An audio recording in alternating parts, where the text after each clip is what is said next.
Ketika Mutiara melihat ibunya, Mutiara pun lantas memeluk ibunya. Mutiara minta ibunya tetap di sini. Widuri katakan kepada Mutiara jika dirinya tidak kemana-mana dan tetap ada di hatinya Mutiara. Ternyata semua itu hanyalah mimpi Mutiara. Mutiara pun lantas sholat. Mutiara pun lantas bersyukur jika dirinya selamat dari musibah yang akan merenggut nyawanya Mutiara. Di sisi lain, Kenzo pun juga berdoa dan berterima kasih atas musibah yang terjadi. Kenzo pun jadi sadar jika Allah sebaik-baiknya penolongnya Kenzo. Mutiara pun bersyukur bisa bertemu dengan ibunya meski hanya lewat mimpi. Kenzo pun berharap jika Allah berikan berkat pada orang yang telah membantu Kenzo, termasuk Mutiara. Kenzo pun lantas bertanya-tanya siapakah orang yang telah menolongnya. Tiba-tiba Sandra pun mengirim pesan kepada Kenzo. Saat itu Sandra berharap jika Kenzo baik-baik saja. Sandra minta Kenzo hati-hati dengan Mutiara. Jika Mutiara gunakan kesempatan dalam kesempitan, Mutiara beri napas buatan kepada Kenzo itu hanyalah sebuah modus. Kenzo pun lantas kaget dan langsung menemui Mutiara. Kenzo tanyakan pada Mutiara apa maksud Mutiara memberikan napas buatan kepada Kenzo.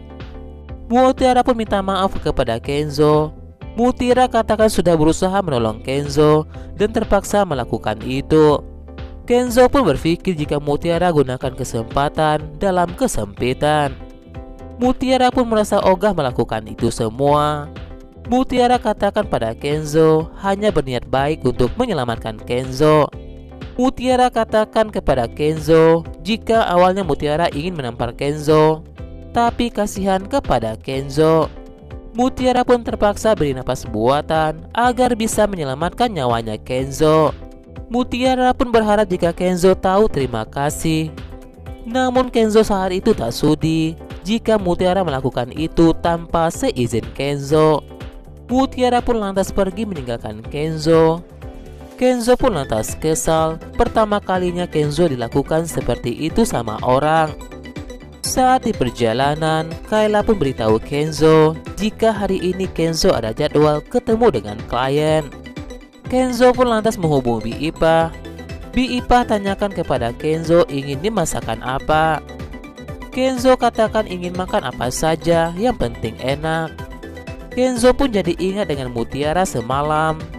Akibat ingatan itu, Kenzo jadinya berequest beberapa makanan sesuai dengan permintaan Kenzo. Kenzo minta bikin 15 porsi. Kenzo katakan kepada Bi Ipah jika Mutiara yang harus melakukan itu. Kenzo tak mau jika Bi Ipah yang memasak masakan itu. Mutiara pun lantas kaget jika Kenzo menyuruhnya memasak sebanyak itu. Namun Mutiara merasa tak apa-apa. Mutiara tidak akan bikin malu Bi Ipah. Mutiara pun merasa heran kenapa punya majikan seperti ini. Sementara itu, Aura pun tak sengaja menemukan sebuah kalung kerang di depan rumahnya. Kalung itu adalah kalung Mutiara. Aura pun bertanya kepada Mbak Nunu. Mbak Nunu tidak tahu siapakah pemilik kalung itu. Aura pun lantas meletakkan kalung itu di atas meja. Sementara itu, Aditya dan Rianti pun makan bersama. Rianti tanyakan pada Aditya apa yang tengah dicari Aditya. Aditya tanyakan Mutiara. Bi Ipah katakan pada Aditya jika Mutiara sedang memasak di dapur. Rianti pun lantas memanggil Mutiara. Aditya ingin bicara dengan Mutiara. Aditya tanyakan pada Mutiara apakah benar jika Mutiara menawarkan dirinya untuk bisa mengantar Kenzo ke pulau itu. Mutiara mengakui itu kepada Pak Aditya. Saat itu Pak Budi sudah berkata jika cuaca sedang tidak bagus. Namun Kenzo tidak bisa menunda pekerjaannya lagi. Mutiara katakan jika dari kecil Mutiara sudah menjadi nelayan. Sudah biasa bagi Mutiara untuk membawa perahu itu.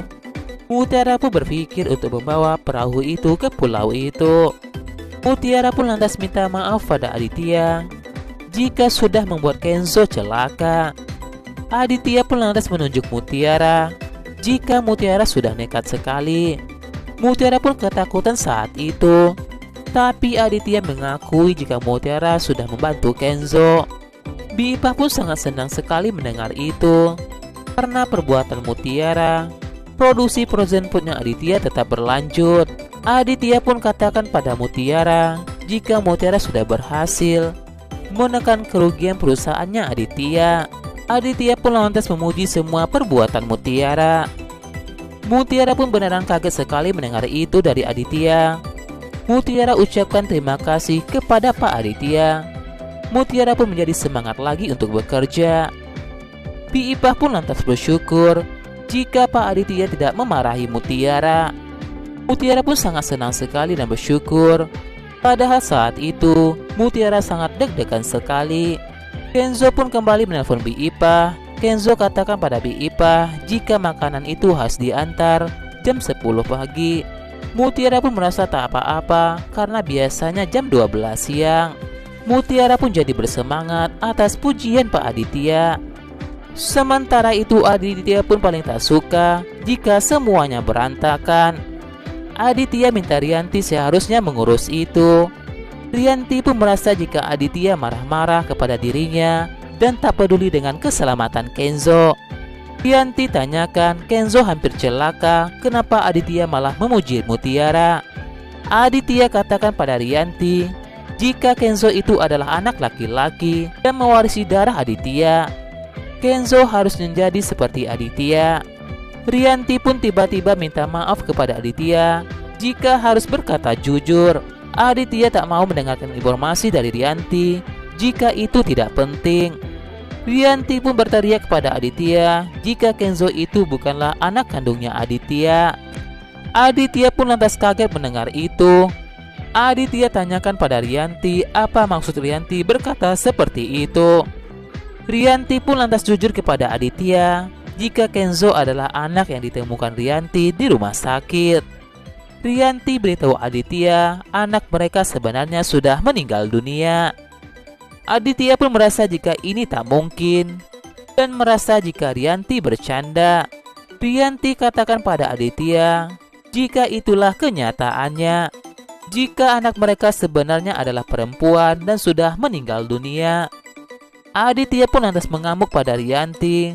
Aditya marah karena seharusnya Aditya berharap dari Rianti punya anak laki-laki. Karena saat itu Aditya telah melepaskan Widuri demi Rianti. Aditya pun minta Rianti untuk pergi dari rumahnya. Aditya katakan pada Rianti jika bukan istrinya lagi. Ternyata semua itu adalah bayangan dari Rianti. Rianti tak mau jika semua itu terjadi. Aditya bakal mengusir Rianti. Rianti salahkan Mutiara jika Mutiara sangat pintar sekali untuk mencari muka di hadapan Aditya. Saat di perjalanan, Aditya tahu jika Yanto sedang mengantuk.